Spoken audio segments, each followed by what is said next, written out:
Surprise. यहाँ से गुजर रहा था सर, सोचा अर्जुन को मिलता चलो। ये क्या तबीयत ठीक नहीं क्या इसकी? देखो सर्दी हुई है, जुकाम हुआ है। अरे हमारा टाइगर, क्या हुआ आपको? दया अंकल, दादू को समझाओ ना, खांसी और जुकाम तो नॉर्मल होता है, मैं तो इतना बीमार हूँ ही नहीं। अभी वो नॉर्मल के बच्चे, दादू तू है या दादू मैं हूँ? अरे आप ही दादू हो, लेकिन इतनी चिंता क्यों कर रहे हो? इतनी चिंता क्यों कर रहा हूँ? 10 साल से गायब थे तुम, गायब। अब मुझे मिल गए हो तो पूरी कसर निकाल रहा हूँ। सर सोचा नहीं कभी आपका ये रूप भी देखने को मिलेगा। मतलब बड़े बड़े क्रिमिनल को धूल चटाने वाला एसीपी प्रद्युम्न आज अपने पोते के एक चीख से परेशान हो गया। दया, इस सबसे प्यारे सबसे मीठे क्रिमिनल की वजह से है।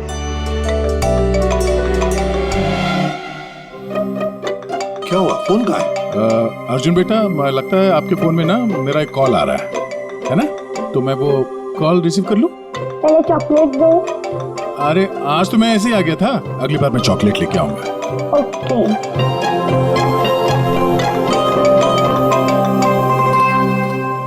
बड़े नॉट हो गए हो तुम। क्या? कहाँ पे? ठीक है, हम लोग अभी पहुंचते हैं वहां। क्या वो? सर वो हेमसुगा के जंगल में एक लाश दफन मिली है कुछ लोगों को।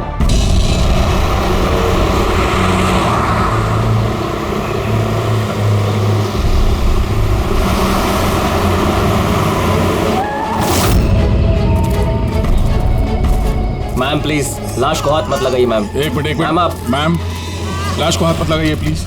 मैम प्लीज प्लीज मैम संभालिए अपने आप को।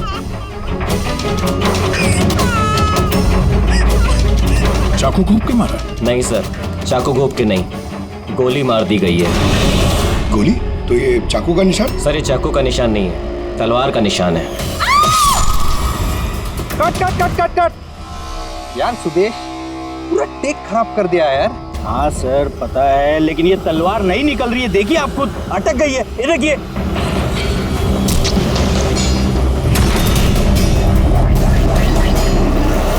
तलवार पे खून कैसा है?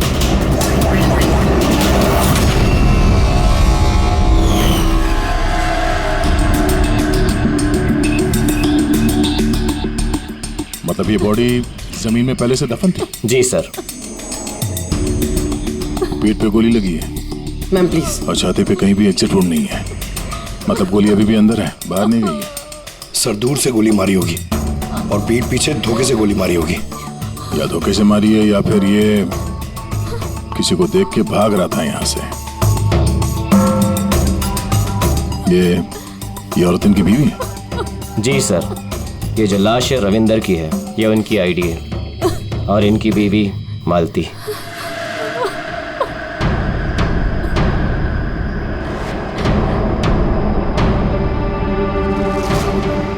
हाथ में घड़ी है, वॉलेट है, मतलब चोरी करने के लिए खून नहीं किया। एक काम करो, ये आसपास जरा तलाशी लो, देखो कुछ मिलता है क्या। राइट सर, चलो।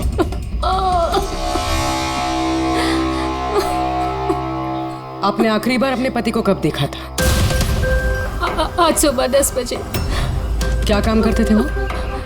मकान किराए पे छुड़वाते थे और बिकवाते भी थे। मतलब एस्टेट एजेंट? हाँ। आज सुबह कहाँ जाने के लिए निकले थे? एक फ्लैट आज किराए पर चढ़ने वाला था, तो वही चेक करने गई थी कि वहाँ पे कोई सफाई या मरम्मत वगैरह की जरूरत नहीं है। सर। हाँ? सर यहाँ आसपास तो कुछ नहीं मिला, ना खून ना कोई सुराग। लगता है गोली यहाँ नहीं चली। क्योंकि सर गोली जंगल में चली ही नहीं। तो फिर कहाँ चली? हो सकता है फ्लैट में, जो आज किराए पर चढ़ने वाला था। आपको कैसे पता? क्योंकि मैं उनसे उस वक्त फोन पे बात कर रही थी। बेबी मैं पूछ रही थी कि सब्जी कौन सी खाओगे? लंच का तो पता नहीं, मगर स्वीट डिश में क्या लूंगा वो मालूम है। मैंने स्वीट डिश नहीं, मैंने सब्जी पूछी है, सब्जी कौन सी खाओगे? अरे कुछ भी बना लो, तुम्हारे हाथ का तो कड़वा करेला भी अच्छा लगता है। तो आज फिर आपको कड़वा करेला ही खिलाती हूँ। अच्छा बेबी, मैं फ्लैट पहुंच गया हूँ, थोड़ी देर में कॉल करूँ तुम्हें? ये क्या? मारना मत मुझे। हेलो हेलो, मुझे मत मारना। नहीं। रविंदर, हेलो, क्या हुआ? तुम कुछ बोल क्यों नहीं रहे? हेलो।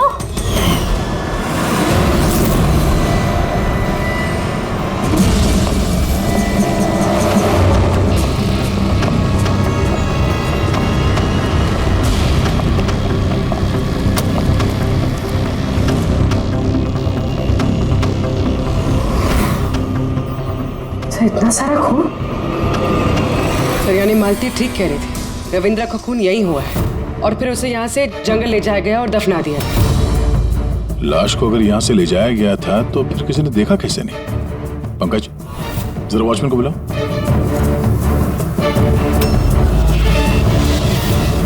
सर ये देखिए, बुलेट्स के निशान। 4, 6, 13 बुलेट्स और एक गोली रविंदर को लगी। तो क्या 14 गोलियां चली थी क्या यहाँ पे? पूर्वी, जरा अंदर चेक करो, देखो कुछ मिलता है क्या।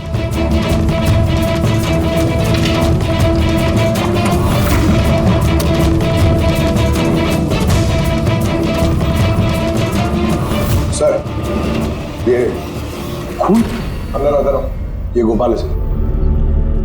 आज सुबह यहाँ इस फ्लैट में खून हो गया। खून? उसके बाद लाश को यहाँ से ले जाया गया। तुमने देखा नहीं किसी को? कहाँ देखा? सर सुबह से मैं यहीं हूँ और बिल्डिंग में से कोई लाश नहीं गई सर। तो क्या लाश के पर लग गए और जंगल में जाके वो दफन हो गई खुद? सीसीटीवी फुटेज लेके आओ इस बिल्डिंग का, जल्दी। सर क्या हुआ? बिल्डिंग में मेंटेनेंस का काम चल रहा है सर, इसलिए सीसीटीवी फुटेज कैमरा बंद है सर। सीसीटीवी फुटेज भी नहीं है। अच्छा रजिस्टर तो होगा ना, कहाँ पे लोग आते हैं, एंट्री करते हैं, वो तो है तुम्हारे पास कि वो भी नहीं है? तो लेके आओ। सर बिल्डिंग में मेंटेनेंस का काम चालू है, इसलिए वर्कर लोग अंदर बाहर कर रहे हैं सर, इसलिए मैंने सुस्ती में नाम दर्ज कराना बंद कर दिया सर। सुस्ती के कारण एंट्री करना बंद कर दिया? तेरे सुस्ती मैं निकालता हूँ। सर मुझे माफ कर दीजिए सर, मैं सच कह रहा हूँ, बिल्डिंग के बाहर कोई लाश नहीं गई सर। तेरे साथ क्या करने वाला हूँ मैं तुझे बाद में बताता हूँ। जा वहां खड़े रहे, बाहर खड़े रहे। चल। सर मुझे तो लग रहा है ये जो वॉचमैन है ना, ये भी मिला हुआ है। सर पूरा फ्लैट खाली है, ये लड़कियों के कुछ कपड़े मिले हैं, हो सकता है किसी पुराने किराएदार के हों। लड़कियों के कपड़े? और कोई सुराग? नहीं सर।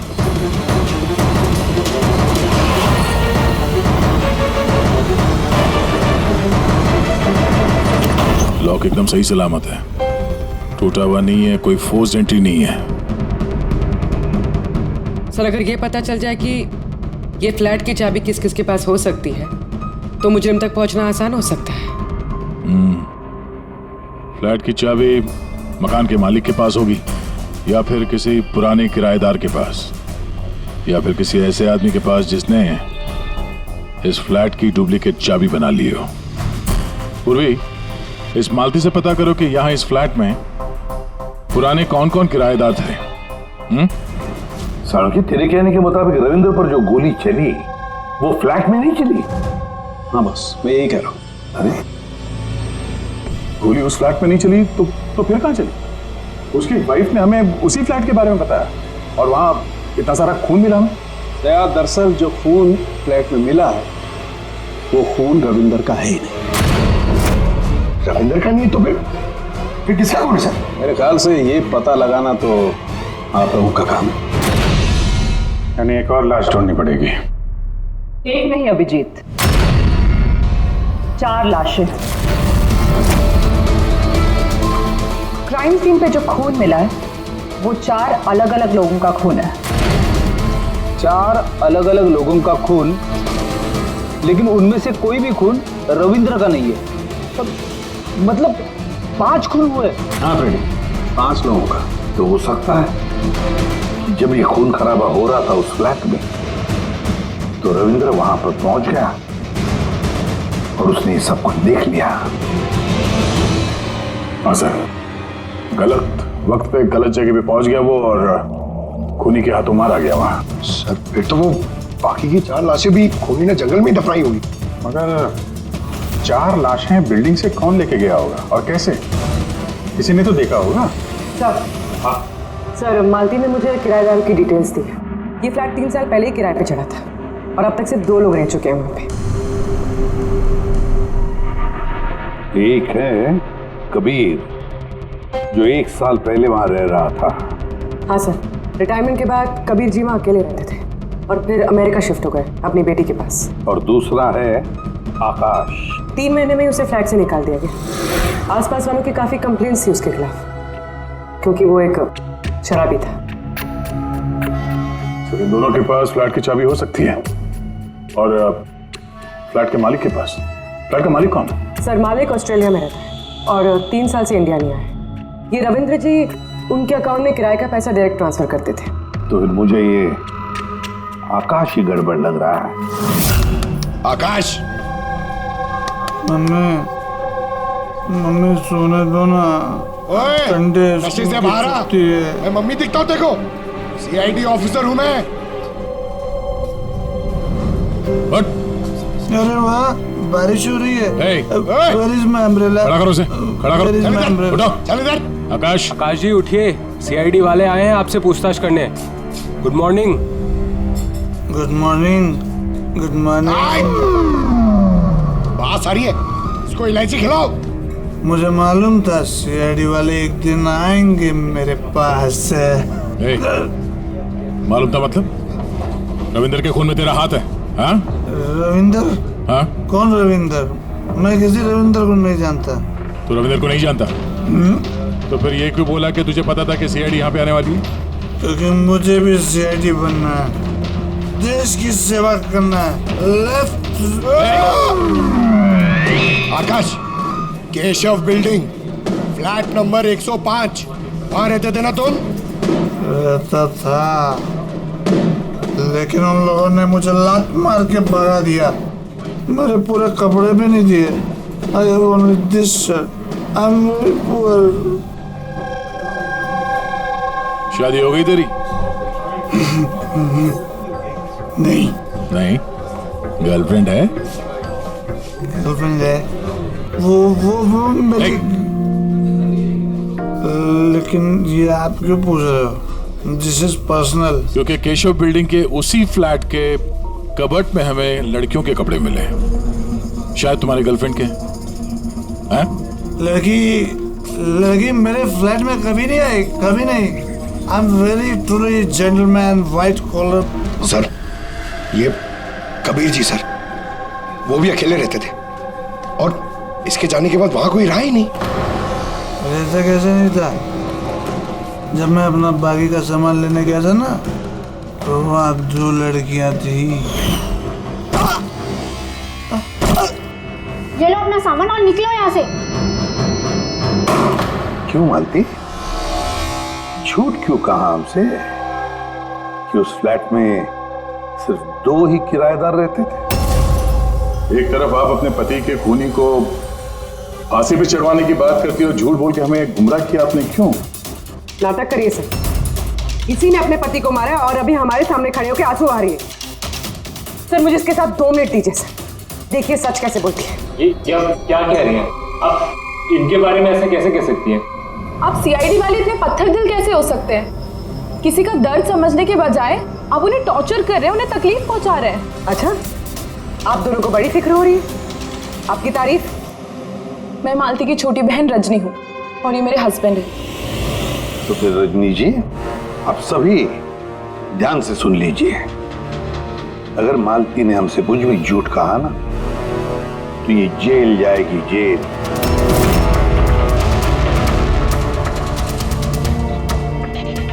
हाँ सर, मैंने झूठ बोला था क्योंकि सर बहुत सारे किराएदारों के हमने रजिस्ट्रेशन नहीं कराए थे। तो गैर कानूनी तरीके से तुमने कुछ लोगों को वहां फ्लैट में ठहराया हुआ था, बिना डॉक्यूमेंट्स और बिना रजिस्ट्रेशन किए हुए। हाँ, ताकि वो रेंट मकान मालिक के बजाय हमें मिल सके। अच्छा, तो इसका मतलब है और भी लोग रह रहे थे इस फ्लैट में इन 2 किराएदारों से पहले, है ना? तो फिर फ्लैट की चाबी उनके पास भी हो सकती है, क्यों? हमें उन सबकी लिस्ट चाहिए, किराएदार चाहे कानूनी हो या गैर कानूनी, मगर इस बार लिस्ट से एक भी नाम गायब नहीं होना चाहिए, वरना तुम्हारे लिए अच्छा नहीं होगा। सुषमा जी दीदी, निशांत भैया से डायरी ले आओ। जी ठीक है। ये डायरी लेने बाहर क्यों जा रही है?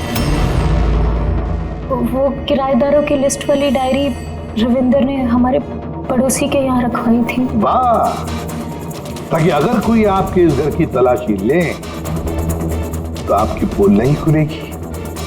रजनी जी, आपकी बहन बड़ी होशियार है, क्यों?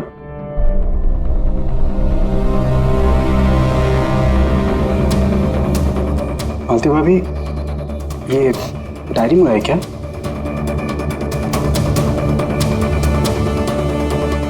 भाभी, सब ठीक है ना?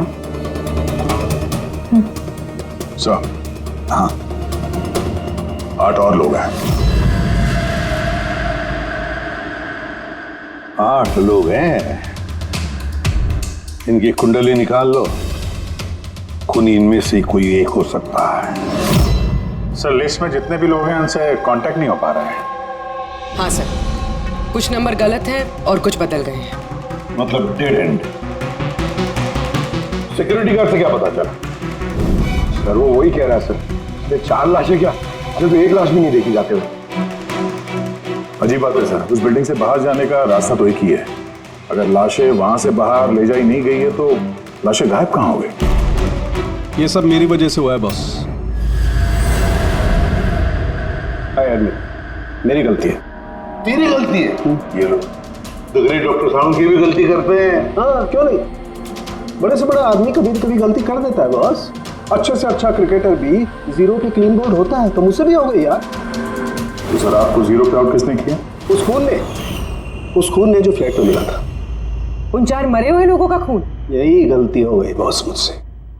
दरअसल वो 4 लोग मरे हुए थे ही नहीं। क्या? मरे हुए नहीं थे? मतलब?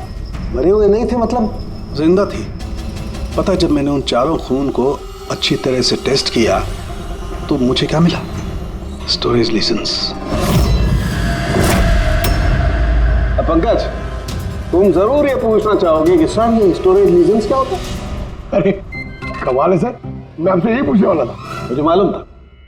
रेड ब्लड सेल्स जब अपना बदलाव करते हैं स्टोरेज के दौरान, उसे कहते हैं स्टोरेज लीजन। तो वो जो 4 किस्म के खून हमें वहां से मिले थे वो ताजा नहीं थे, स्टोर थे। एग्जैक्टली। शायद किसी ब्लड बैंक वगैरह से लाया गया होगा। उन 4 ब्लड सैंपल्स में मुझे 4 अलग अलग किस्म की बीमारियों के लक्षण मिले हैं। एक में HIV, दूसरे में ल्यूकेमिया, तीसरे में हार्पिस और चौथे में डायबिटीज।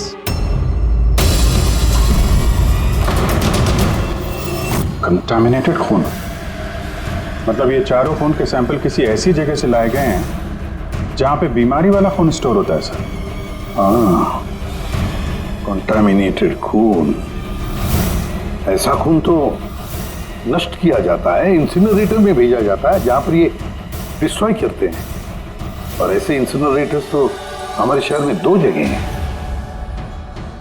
एक बार फिर से इस फ्लैट में चल के चेक करते हैं, पता तो चले कि उन गोलियों का और ये बीमारी वाली खून का कनेक्शन क्या है।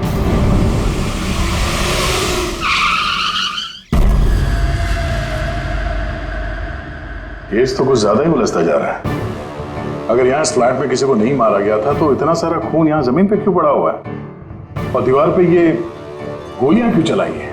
हाँ? सर जो गोलियों के निशान है वो सिर्फ इस दीवार पर है, इसका क्या मतलब है? इसका मतलब गोली चलाने वाला यहाँ खड़ा था, यहाँ से उसने गोली चलाई।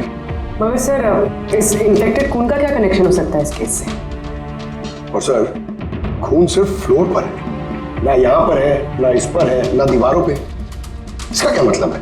एक और बात, हमें इस घर से गोलियां नहीं मिले हैं तो सिर्फ गोलियों के निशान। इसका मतलब है कि मुजरिम ने यहाँ इसको कमरे को साफ करने की कोशिश की है मगर पूरी तरह साफ नहीं कर पाया, उससे पहले उसे जाना पड़ा। क्यों? एक काम करो, स्प्रे लेके आओ। दीवार पे स्प्रे मारो, पता तो चले कि यहाँ पे है क्या।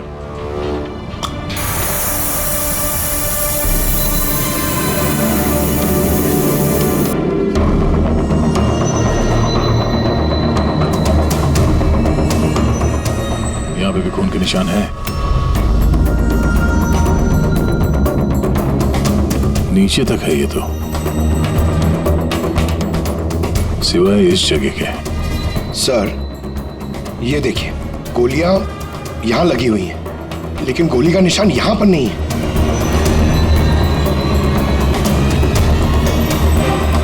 ये क्या? ये निशान, ये टायर के निशान जैसा कुछ है। मतलब बाइक लेके आए इधर? पंकज, वो टायर नहीं, वो जो फर्नीचर के नीचे पहियों पे लगा होता है टायर, वो रबर का।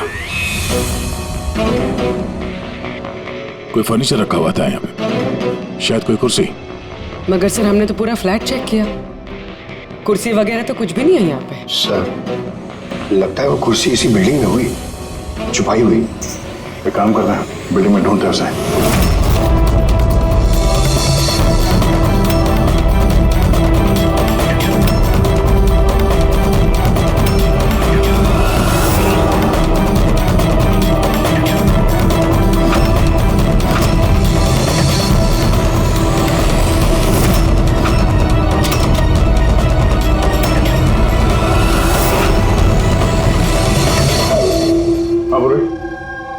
मिल गई कुर्सी।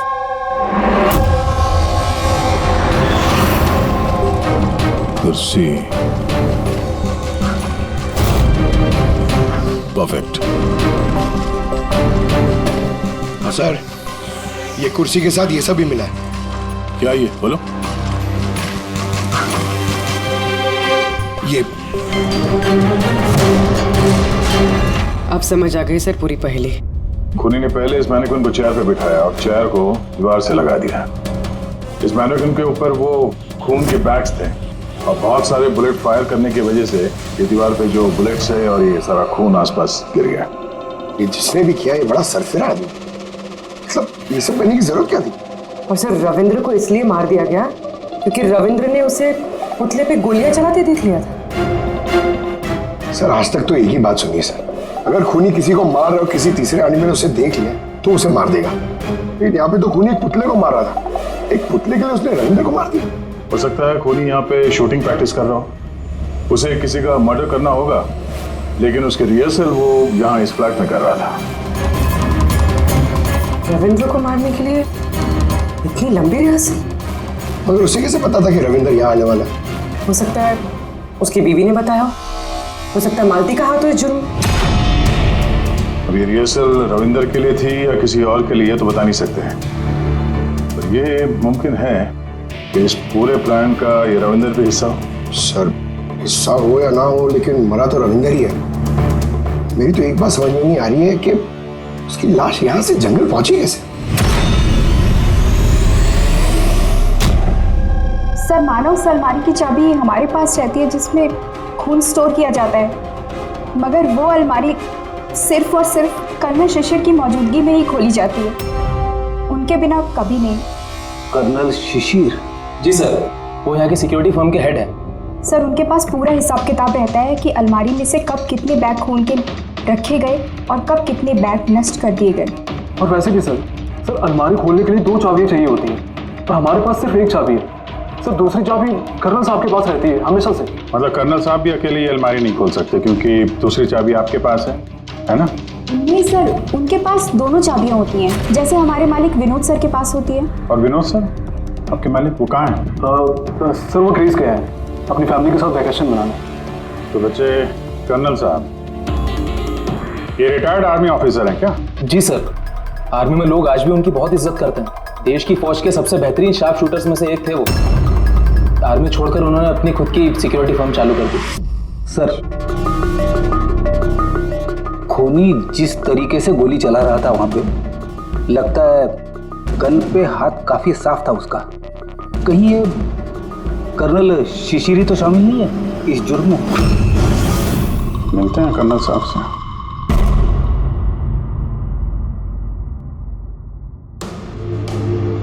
पंकज एक बात बताओ, अगर तुम्हें किसी पे गोली चलाने की प्रैक्टिस करनी है तो वो कैसे करोगे? और फायरिंग रेंज जाऊंगा और प्रैक्टिस करूंगा सर। एग्जैक्टली, मैं भी वही करूंगा। कोई भी नॉर्मल इंसान यही करेगा, फायरिंग रेंज पे जाएगा और टारगेट प्रैक्टिस करेगा। लेकिन खूनी ने रिहर्सल करने के लिए इतना झमेला क्यों उठाया? हाँ सर, पहले इस फ्लैट में चोरों की तरह घुसना, फिर मैंने खून को यहाँ बिठाना, खून के बैग चुराना, सिर्फ प्रैक्टिस के लिए।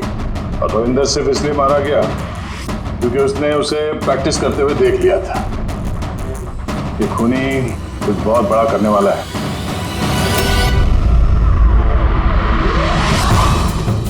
पूरी ट्यूशन देना सर।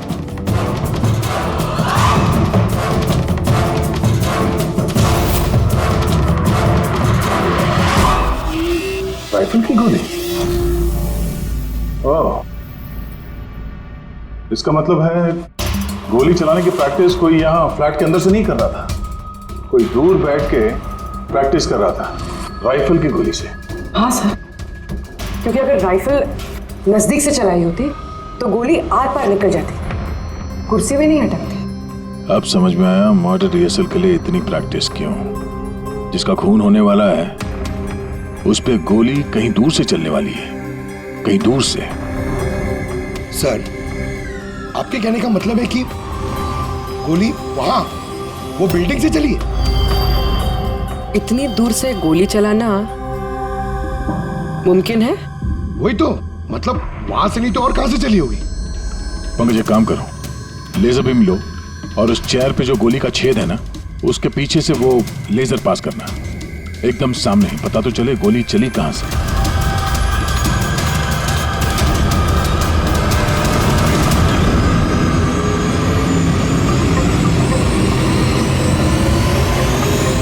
बिलबोर्ड? कोई बिलबोर्ड से गोली कैसे चला सकता है, वो भी सड़क के बीचों बीच?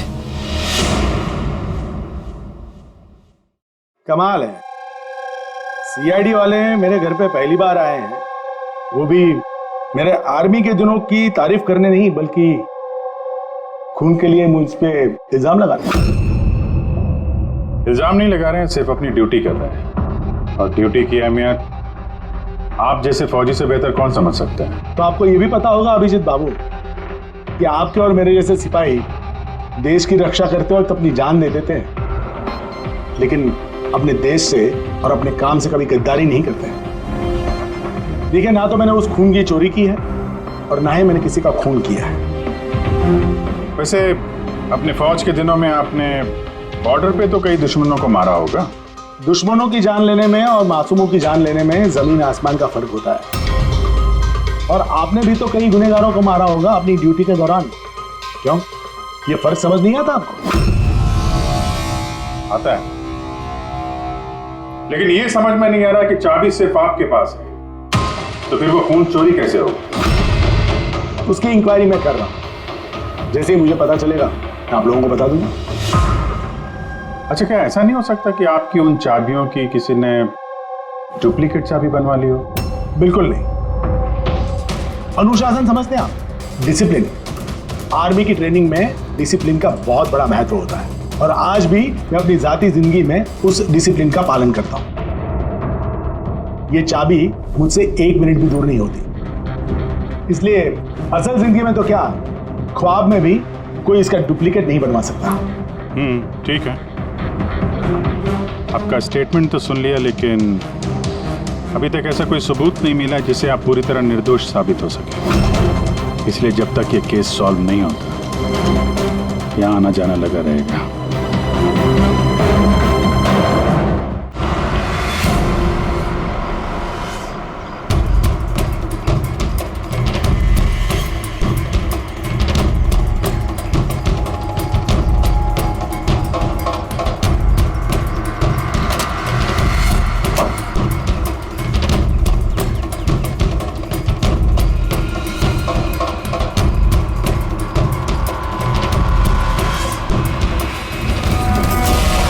इस मेटल बोर्ड को नट से फिट किया गया था ऊपर। सूंघो इसे।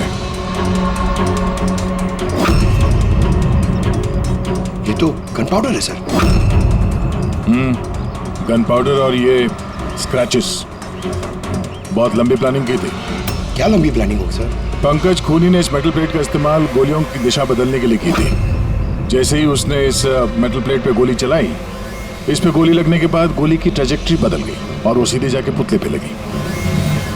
मतलब असली रिहर्सल इस मेटल प्लेट पे गोली चला के ट्रेजेक्ट्री बदलने की थी, सिर्फ निशाना लगाने की नहीं। सर क्या लगता है कौन सी बालकनी से गोली चलाई होगी? एक बात तो साफ है, गोली सामने से नहीं चली है। गोली यहाँ इसी बिल्डिंग से चली है, या तो ऊपर से, नीचे से, या फिर अगल बगल से कहीं। पता करना पड़ेगा। कोई ना कोई बहुत जल्द मरने वाला सा है, ठीक उसी तरह से जैसे खूनी ने उस फ्लैट में खून की रिहर्सल की थी। इस मर्डर को होने से रोकना होगा सर, किसी भी हाल में। सर उस बिल्डिंग के एक एक फ्लैट की एक एक ईंट चेक की सर, लेकिन पता नहीं चला कि खूनी ने गोली कहां से चलाई है। अगर इस खूनी ने बेड़ा उठाया रिहर्सल करके ही खून करने का, तो फिर वो वैसा ही फ्लैट ढूंढेगा जैसा फ्लैट उसे वो खून करते वक्त मिले। मतलब सर असली विक्टिम का जो फ्लैट होगा, खूनी ने ठीक उसी पैटर्न का फ्लैट ढूंढा होगा। हर बिल्डर का अपना एक अलग पैटर्न होता है फ्लैट्स का। एबीसी का अलग, XYZ का अलग। तो हमें उस पैटर्न का फ्लैट देखना होगा सर, जैसे वहां उस रिहर्सल में यूज हुआ था। सर ये बिल्डिंग तो आकव बिल्डर की है और इनकी कुल मिलाकर 24 प्रॉपर्टीज है पूरे शहर में। मतलब जिसका खून होने वाला है वो 24 बिल्डिंग में से किसी एक बिल्डिंग में हो सकता है। लेकिन 24 बिल्डिंग में से 7 बिल्डिंग्स ऐसी हैं जिसका पैटर्न इस रविंदर के फ्लैट से मिलता है।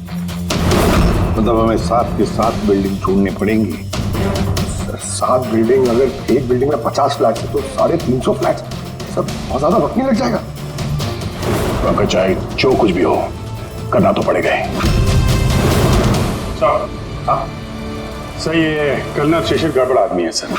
ये सेना में शार्प शूटर था और ये जो खराब ब्लड डिस्पोजल करते हैं ना, वहां का चीफ सिक्योरिटी ऑफिसर है। अच्छा पंकज, ये ब्लूप्रिंट किसका है? ये रविंदर के फ्लैट का है सर, जहाँ पे मर्डर नहीं हुआ था बट रिहर्सल हुआ था।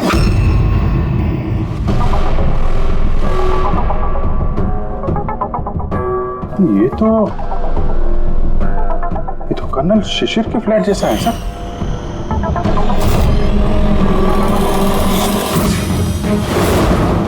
क्या?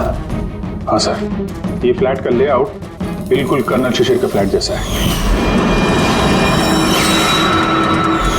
ये चेयर पे मैनिक्विन है, ऐसे ही चेयर पे वो रोज शाम को 4 बजे चाय पीता है सर। ठीक शाम को 4 बजे मैं इस सोफे पर बैठकर अपनी चाय पीता हूँ। तो खूनी कर्नल शिशिर को मारने का प्लान बना रहा था। 4 बजने वाले हैं, वो कर्नल शिशिर को मारेगा, वो भी आज ही मारेगा। उसे पता है कि हम CID वाले उसके पीछे पड़े हैं। जल्द से जल्द कर्नल शिशिर तक पहुंचना होगा।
सॉरी सॉरी, तुम्हारी जैकेट गंदी हो गई। क्या करें, हमें पता नहीं था ना गोली कौन से फ्लैट से चली है, इसलिए रिवर्स रिकोशे का सहारा लिया। और उस फ्लैट में जिस दिशा से गोली आई उसी दिशा में हमने गोली चलाई, और देखो खून भरी गोली ने तुम्हारा पता बता दिया, मिस्टर उत्कर्ष। जाने दो मुझे, कूद जाऊंगा यहाँ से। अच्छा ठीक है, कूद जाओ यार, लेकिन पहले ये तो बताते जाओ कर्नल शिशिर को क्यों मारना चाहते थे?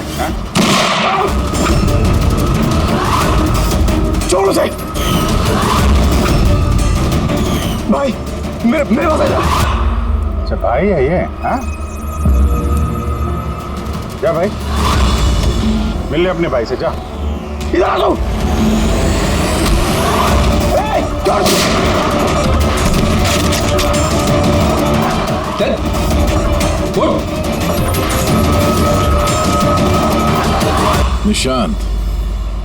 निशांत और उत्कर्ष, तुम दोनों भाई हो। पर किस बात का बदला लेना चाहते थे तुम लोग कर्नल शिशिर से? अपनी बाप की मौत का। इस आदमी ने हम दोनों के सामने हमारे बाप की जान ली। तुम दोनों दीपक के बच्चे हो? मैं आज भी नहीं भूल सकता, जिंदगी में पहली बार ट्रिगर पे उंगली रखते वक्त मेरे हाथ कांपे थे, क्योंकि मैं दो मासूम बच्चों के सामने उनके बाप को नहीं मारना चाहता था। दीपक एक आतंकवादी था, और अगर मैं उसे नहीं मारता तो उसने जो बम रखा था शहर में, उससे कई मासूम लोग मारे जाते। मर जाते तो मर जाते, कम से कम हमसे हमारा बचपन तो नहीं छीनता। इतना प्यार करते थे हम अपने पापा से। ने उसी दिन कसम खा ली थी कि इस आदमी को हम वैसे ही मारेंगे, वैसे ही राइफल से। इसलिए मैंने पता लगाया कि तुम कहाँ काम करते हो, और फिर उसी कंपनी में नौकरी करी।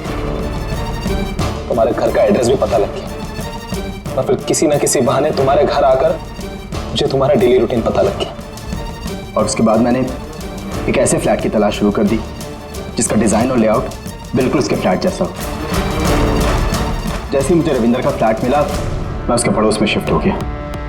मैंने उससे दोस्ती कर ली, और दोस्ती के बहाने उसके घर आते जाते उसके घर की डुप्लीकेट चाबी बनवा ली तुमने, हाँ? और फिर मैंने उस खून वाली अलमारी की भी डुप्लीकेट चाबी बनवा ली, कंपनी के मालिक की चाबी की मदद से, उनके ग्रीस जाने से पहले। जब रविंद्र फ्लैट में आया तब क्या हुआ? उसने मैं मर्डर का रिहर्सल करते हुए देख लिया। अगर मुझे नहीं मारते तो हमारा पूरा प्लान चौपट हो जाता। और फिर निशांत उसे घर के बाहर लेकर गए। सुन, ज्यादा होशियारी की ना तो वहीं गोली दाग दूंगा। चल अंदर दरवाजा। और मैं पीछे घर के अंदर ही रुक गया, साफ सफाई करने के लिए। उसके बाद निशांत रविंदर को जंगल लेके गया और वहीं पे मार डाला, और उसकी लाश भी वहीं दफना दी जंगल में। हाँ, अगर वो बेवकूफ लोग वहां फिल्म की शूटिंग नहीं कर रहे होते तो तुम लोग को ये लाश मिलती भी नहीं। भूल गए तुम कि कोई भी गलत काम, कोई भी जुर्म छुप कर नहीं रह सकता, सामने आता ही है। एक बात बताओ उत्कर्ष, फ्लैट की साफ सफाई करने के बाद भी वहां पर खून कैसे मिला? क्योंकि इससे पहले मैं पूरी सफाई करता, आप लोग वहां पर आ गए। मैंने दीवार से गोली निकाली, उसके ऊपर का खून साफ करा, टेरेस पर कुर्सी और मैनिक्विन रखकर वापस आ ही रहा था कि वहां आप लोग आ गए। अब जेल की सलाखों के पीछे बैठकर बदले की आग में क्या खोया क्या पाया, ये सोचते बैठना, कानून तुम्हें कड़ी से कड़ी सजा देगा।